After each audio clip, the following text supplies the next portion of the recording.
two-dimensional array-like structure in which each column contains values of one variable and each row contains one set of values from each column.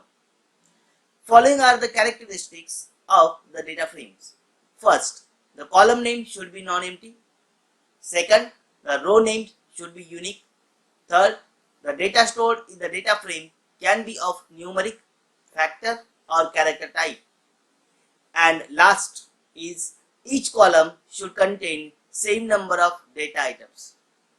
So let's start with the practical implementation of our data frames.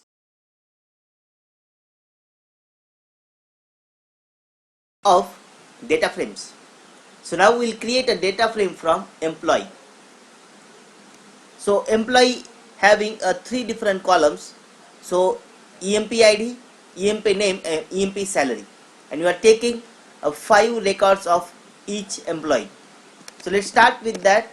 EMP ID is equal to C function 1, 2, 3, 4 and 5.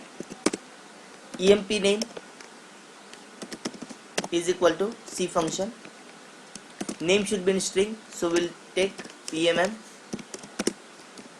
SDD STB ABC PQR. We'll take EMP salary is equal to C function 2000, 2500, 3000, 3500 and 4000. Now we'll take EMP data is a data frame variable. How it is data frame variable? Because we are creating a data frame for the same. How we can create? By using data dot frame. So we use a data dot frame function. Into the bracket we'll use all the vectors EMP name and last is EMP salary. We'll print the data frame EMP data. Select all the lines and click on run. So in this way it will display the data into a tabular format. So at the top we'll see there are vector names, we can call as the column names, and row contains information related to each and every user or each and every employee. We'll modify the same code and we'll add a new column, that is date column or joining date of the employee. So for that we'll use date 1 is equal to as dot date. Into the bracket we'll use a date. We have to follow the date format, that is 2019, that is year dash month, suppose month is 12, and after that. So in this way we'll take all the dates 2000, suppose 20, the month is 3 and 1 is the day.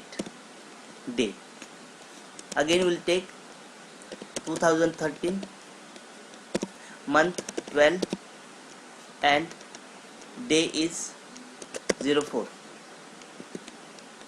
Again for the fourth employee we'll take 2012, 6 month and day is 05, and last 2020 01.